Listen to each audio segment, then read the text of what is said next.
사람이 누군가에게 화를 내면서까지 훈계하고 그렇게 그를 질책하는 것은요, 그에 대한 사랑과 관심이 있기 때문입니다.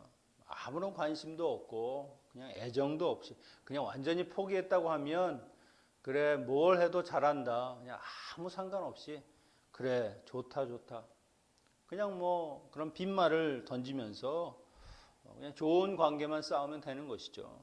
굳이 얼굴을 붉히면서까지 이야기할 이유가 없는 겁니다. 바로 이 주님이 오늘 바리새인들에게 화 있을진저 마치 저주하듯이 이야기하는 것은요, 그 바탕이 사랑이 있기 때문입니다. 궁일이 있기 때문입니다. 왜냐하면 사두개인이나 제사장 같은 사람들에게는 주님이 별로 그렇게 이야기하지 않으십니다. 물론 힐책은 하시지만, 그러나 바리새인들과는 계속해서 부딪히죠. 부딪힐 때마다 그들에게 설명하고 그들을 이해시키려고 하고 또 이렇게 화 있을진저라고까지 이야기하면서 그들을 돌이키라고 말씀하는 것은 그들에 대한 사랑이 있고 그들로 하여금 다시금 하나님 앞에 설 수 있는 기회를 주시고자 하는 겁니다.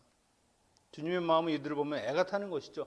저런 종교적인 열심, 저렇게 거룩함을 향해서 나아가는 그 마음, 그것을 정말 하나님 앞에 바르게 쓰일 수만 있다고 하면 얼마나 좋을까. 하나님이 좋아하실 그런 일임에도 불명한데도 그렇게 살지 못하는 그들이 안타까우신 거죠. 오늘도 주님께서 그들의 마음속에 이런 애정의 그런 이야기를 하고 계시는 겁니다. 37절에 보면 주님이 바리새인이 그 식사에 초대를 했습니다. 그래서 그의 집에 들어가시게 되었습니다. 때로는 주님과 대립하기도 하고 또 어려운 질문들로 주님을 비난하려고 하기도 하지만 주님에게 관심과 호의를 가진 사람들도 있습니다. 오늘 이 바리새인은 다른 의도가 없이 주님에 대한 호의를 가지고 그 식사에 초대하는 모습을 보여줍니다. 당시에는 보통 상류층 유대인들은요, 평일에 하루에 2끼 식사를 했습니다. 아침과 저녁. 그래서 아침은 가볍게 먹고 이 저녁 식사를 좀 아주 주식으로 그렇게 했었죠. 안식일에는 보통 3차례 식사를 합니다. 예배를 끝난 이후에 하는 점심, 그 시간들을 가장 잘 주식으로 삼는 것이죠. 오늘 초대한 것은 그 첫 번째 식사, 아침에 하는 식사입니다. 그런데 주님께서는 이들을 교훈하시기 위해서 한 가지 좀 돌출적인 행동을 하시는 겁니다. 38절 보니까 잡수시기 전에 손을 씻지 않았다. 이 마가복음 7장에 보면 제자들이 손을 씻지 않는 이유로 인해서 또 바리새인들과 언쟁을 한 그런 기록도 있습니다만은 오늘은 주님이 손을 씻지 않고 식사에 임했습니다. 요즘 같은 상황이면 손을 씻지 않는다 굉장히 위험해 보이는 일이긴 합니다만은 당시에 이 위생적인 문제뿐만 아니라 이들은 정결, 내가 밖에서 혹시 부정한 것을 접했을까봐 이 손을 씻는 그런 의식을 행하는 것이죠. 이건 규례로 정해서 아주 엄격하게 그것을 따랐습니다. 그래서 식사하기 전에 혹은 집에 들어올 때 손을 씻는 것, 이것은 당연히 해야 된다고 생각하는 것이죠. 그런데 주님이 이것을 하지 않았다 하는 것은요, 그 주님의 행동에 뭔가 그것을 통해서 이들에게 말씀하시고자 하는 것이 있는 것이죠. 그들에게는 뭐 충격적인 아마 그런 일로 받아들여졌을 겁니다. 39절에서부터 주님은 본격적인 이야기를 시작하시죠. 바로 화 있을진저라고 경고하시면서 6가지 그들이 외식하고 하나님의 말씀과 벗어난 그런 삶이 무엇인가를 보여주고자 하십니다. 이 바리새인들은 종교상 의식, 관례를 굉장히 열심히 지키죠. 손 씻고 또한 기물들도 잘 씻고. 그런데 이들의 마음속을 보면은요, 그렇게 행위, 겉으로 나오는 것, 드러나는 것은 열심히 하는데 진짜 그 속마음에 정말 이 율법의 본질인 하나님의 사랑, 하나님의 공의, 이런 것이 전혀 없다는 겁니다. 그래서 주님이 너희 바리새인들아, 지금 너희의 상태가 어떤지 아느냐? 이 잔과 대접은 깨끗하게 잘 닦았는지 모르지만 너희의 속은 탐욕과 악독이 가득한, 한마디로 죄악 덩어리이다. 그렇게 말씀하는 것이죠. 아마 바리새인은 이런 분이 다 있나 그렇게 생각했을지도 모르겠습니다. 하지만 주님은요, 여리고 불쌍하고 그리고 가난하고 이런 사람들에게는 한없는 자비와 긍휼을 가지시지만, 그러나 하나님의 말씀대로 살지 않는 그런 외식하는 사람들, 종교 지도자들, 이런 사람들에 대해서는 굉장히 엄히 심할 정도로 꾸짖습니다. 그렇게 하지 않으면 이들이 태어나면서부터 몸에 배워온 그 습관과 간습, 율법보다 더 전통적인 유전을 지키고자 하는 그들의 그 마음을 어떻게 바꿀 수 있습니까? 충격요법을 주시는 거죠. 그들은 거칠에 외식, 남에게 보이는 것, 이것에는 굉장히 신경을 썼습니다. 얼굴도 잘 꾸미고 옷도 아주 잘 입고. 하지만 무엇이 중요합니까? 그 속에 무엇이 있는가가 중요하죠. 하나님께서는 겉보다도 중심을 보시는 분이시죠. 겉으로는 누가 봐도 훌륭한 종교 생활을 하는 그런 거룩한 의인처럼 보일지 모르지만, 하나님이 보시면 그 속은 죄와 부정이 가득한, 결국 하나님 나라에 합당하지 못한 사람들이라는 것이죠. 마태복음 5장 20절에 너희의 의가 서기관과 바리새인보다 더 낫지 못하면 결코 천국에 들어가지 못한다. 하나님은 사람의 신체, 영혼, 모든 것을 만드신 분이십니다. 하나님께서 만드셨다고 하는 것은 이미 하나님께서 그 모든 육체와 영혼을 깨끗하게 할 수 있는 분이라고 하는 것이죠.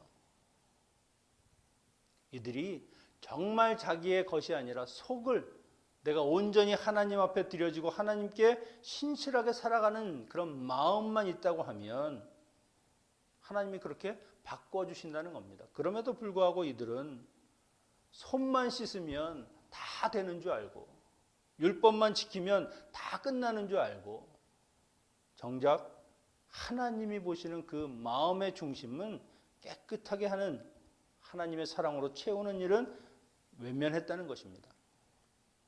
우리가 봤지만 율법을 열심히 지킨다고 되는 것이 아니라는 것이죠. 내 안에 주님의 빛이 들어오고 내 안에 하나님의 사랑과 공의가 임할 때에 그것이 겉으로 드러나고 내 인생의 외모뿐만 아니라 모든 면이 환하게 빛을 내는 그런 거듭난 사람이 될 수 있다는 겁니다. 이걸 주님이 하실 수 있는 일이고 주님만이 하실 수 있는 일이죠. 한번 우리들도 생각해 봐야 됩니다. 내가 바리새인, 주님이 그렇게 이야기한 그들과의 삶에서 나는 그들보다 나은 점이 뭐가 있는가? 어찌 보면 그들보다 못한 부분도 많이 있을 수 있다는 것이죠. 예수님이 이 땅 가운데 오셨다고 하면 이 바리새인들아 이렇게 이야기하지 않으실 것 같습니다. 이 성도들아,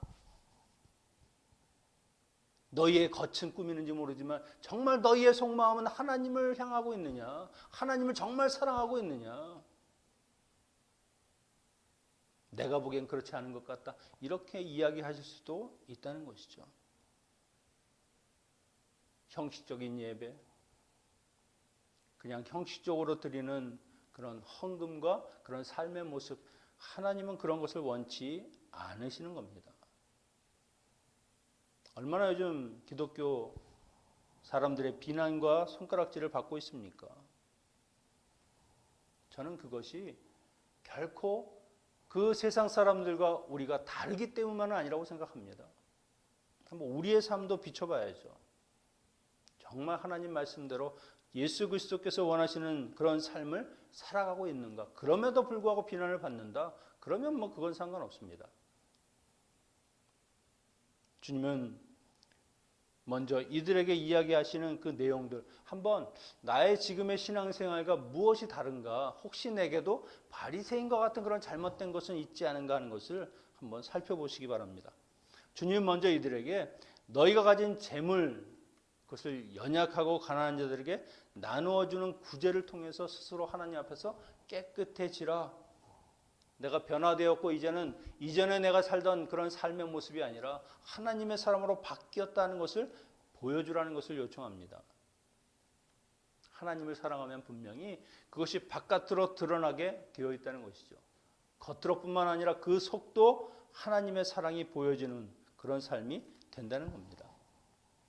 그리고 나서 6가지 화를 이야기하시는데, 첫째는 지나친 형식주의, 두 번째는 그들의 교만한 삶, 세 번째는 위선적인 것, 그리고 네 번째부터는 바로 율법사들에게 이야기하는 실족해하는, 다섯 번째는 무자비함, 여섯 번째는 배타성. 이 6가지에 대해서 주님께서 이야기하고 계십니다. 42절에 보니까 11조를 이야기하셨습니다만은 이것은 한 가지 예를 드시는 겁니다. 11조는 열심히 잘 하는지 모르지만 과연 그 안에 하나님의 사랑과 공의는 담겨 있느냐. 남들 보기에 헌금을 했다. 남들 보기에 열심히 하는구나. 기도하는 사람이네. 이런 모습으로 비춰지기 위해서 하는 거라고 하면 그것은 헛되다는 겁니다. 하나님이 기뻐하시는 것, 율법을 준수하는 것도 중요하다. 둘 다 해야 된다는 말씀하시죠. 하지만 그 안에 그 본질인 하나님의 사랑과 하나님의 긍휼, 이것이 담겨 있어야만 진정으로 하나님이 기뻐하시는 그런 삶의 모습, 하나님의 백성의 모습이 된다 하는 것이죠. 43절에 보면 이들은 회당의 높은 자리에 가길 원합니다. 늘 좌석에 앉으면 내가 어느 자리, 높은 자리에 앉아야지 하는 마음이 있고요. 그리고 시장어기에 가서 사람들이 만날 때 바리새인, 정말 경건하신 분, 이런 인사와 대접을 받는 것을 원한다는 겁니다. 한마디로 말하면 이 교만과 명예욕, 이것은 하나님이 어떻게 보시는가는 상관없이요, 세상 사람들이 나를 어떻게 보고 어떻게 대접하는가, 이것에만 관심이 있다는 겁니다. 사람들의 칭찬을 듣기 위해서, 사람들의 눈을 의식하며 사는 삶, 그러지 말고 하나님이 어떻게 너를 생각하는가, 그것을 한번 느끼며 살아가라. 44절에 보면 평토장한 무덤 같은 삶이라고 이야기합니다. 이것은 본질적인 그들의 삶의 모습입니다. 보통은 이렇게 봉분을 해가지고 무덤이라고 하는 것을 누구나 알 수 있게 합니다. 이 무덤을 만지거나 거기에 몸이 닿는 것은 부정해지는 것입니다. 근데 평평하면 땅 같으니까 아무도 모르게, 자기도 모르게 밟게 되면 그는 부정한 사람이 되는 것이죠. 바리새인들의 삶이 바로 그렇다는 겁니다. 스스로 그렇게 부정한 모습을 가지고 있으면서 다른 사람들이 오히려 부정하게 만드는 그런 죄를 부지중에 범하고 있다는 것을 이야기하는 것이죠. 45절에서는 율법사가 우리를 이렇게 모욕하는 것, 이게 맞습니까? 여기에서 보면 우리까지라고 이야기했죠. 그러니까 이들은 자기의 그 경건, 자기의 모든 삶은 거룩하다, 하나님이 인정하신다라고 지금 착각하고 있는 겁니다. 우리는 좀 다릅니다. 다를 것이 없죠. 그래? 너희가 얼마나 다른가 한번 보자. 대부분 이 사람들은 바리새인들입니다. 사실은 바리새인들이 율법사도 하고, 여기서부터 율법사를 향해서 46절에 말씀하시죠. 너희는 지기 어려운 짐을 남에게 지웠다. 여기 지기 어려운 짐은 사실은 율법이라는 것보다 율법을 더 해석해 놓은 그 장로들의 유전입니다. 세분화시켜서 약 613가지에 달하는 규범들, 이걸 애울 수가 있겠습니까? 일반 사람들은 지키기 어려운 내용까지 다 넣어서 오히려 자기들도 지키지 못하면서 사람들에게 부담만 주고 짐을 주고 오히려 더 죄를 만드는 그런 가중시키는 삶을 살게 한다. 정작 너희들이 이걸 지키고 있냐? 자기도 못 지키는 걸 만들어가지고 결국 그들의 짐을 지어주는 삶, 그것이 바로 율법사들의 잘못이라는 것이죠. 47절의 말씀은 더 위험합니다. 너희는 선지자들의 무덤을 쌓았다. 여기에서 보면 아벨과 사가랴 이야기를 하시죠. 아벨, 사가랴, 바로 이 처음 그 하나님의 말씀, 하나님을 믿는 사람으로서 죽임을 당한 이 선지자들의 예를 다 드는 겁니다. 이 선지자들의 그 죽음, 너희의 조상들이 죽였던 그 사람들을 다시 기념하고 그들의 무덤을 다시 만들어서 뭔가 회복하는 것은 좋다 할지 모르지만 그 정신을 지금 받아들이고 있느냐는 것이죠. 오히려 기념을 하면서 세례 요한과 같은 선지자들의 이야기는 듣지도 않고 앞으로는 그 선지자들보다 더 위대하신 그리스도, 내가 말하는 것도 듣지 않으면서 나중에는 죽이려고 하는 그 모습을 보면 너희들이 과연 선지자들을 기념하는 것이 무슨 의미가 있냐는 것이죠. 이 핏값은 결국 너희에게서 받게 될 것이다. 얼마나 무서운 말입니까? 심판하신다는 것이죠. AD 70년에 그 로마의 티토 장군이 결국 이들을 처참하게 짓밟습니다. 예루살렘이 다 폐허가 되고 그 성전의 돌이 돌 위에 돌 하나 남지 않을 정도로 그렇게 완전히 무너져 버리는 그 세대가 받는 피해 대가를 결국 받게 되는 것을 볼 수 있죠. 하나님께서 정말 신실하게 하나님을 믿고 하나님을 섬기는 사람들, 그런 삶이 아니라 외식하는 삶을 산다고 하면 성전이라도 내가 아끼는 그 무엇이라도 다 흩어버린다는 겁니다. 52절에 보면 이들은 지식의 열쇠를 가지고 자신도 들어가지 못하고 남도 못 들어가게, 사실 그 당시에 이 율법이나 이런 것을 성경을 해석할 수 있는 그 권한은 이 율법사들에게 있습니다. 그들이 해석하는 것에 따라서 달라지는 것이죠. 다른 사람에게는 그런 권한이 없이 자기들만 그 권한을 독점하면서 결국 그 형식은 남아있지만 정신은 사라진, 결과적으로 어려운 짐을 그들에게 지어주어서 아무도 그 행위를 통해서 구원받지 못하도록, 그래서 나는 안 되는구나 그냥 포기해버리도록 만드는 것이죠. 결국 그들은 남이 가는 길도 막아버리는 겁니다. 이런 말씀을 들으면 저도 참 말씀을 제대로 전하지 못해서 괜히 다른 사람들이 가는 길까지 방해하는 것은 아닌지 정말 고민해야 되는 것이죠. 외식하고 하나님을 사랑하기보다 자기 만족, 자기의 것을 채우기 위해서 그렇게 살아가는 이 율법주의자들, 이 바리새인들, 결국은 자기도 구원하지 못하고 많은 사람들을 수렁에 빠뜨리는 무서운 죄를 범하는 것입니다. 저들은 예수님의 말씀에 대해서 제대로 답변을 하지 못했죠. 왜냐하면 예수님의 말씀이 다 맞거든요. 하지만 듣기는 거북한 겁니다. 마음에서 우라가 치미는 것이죠.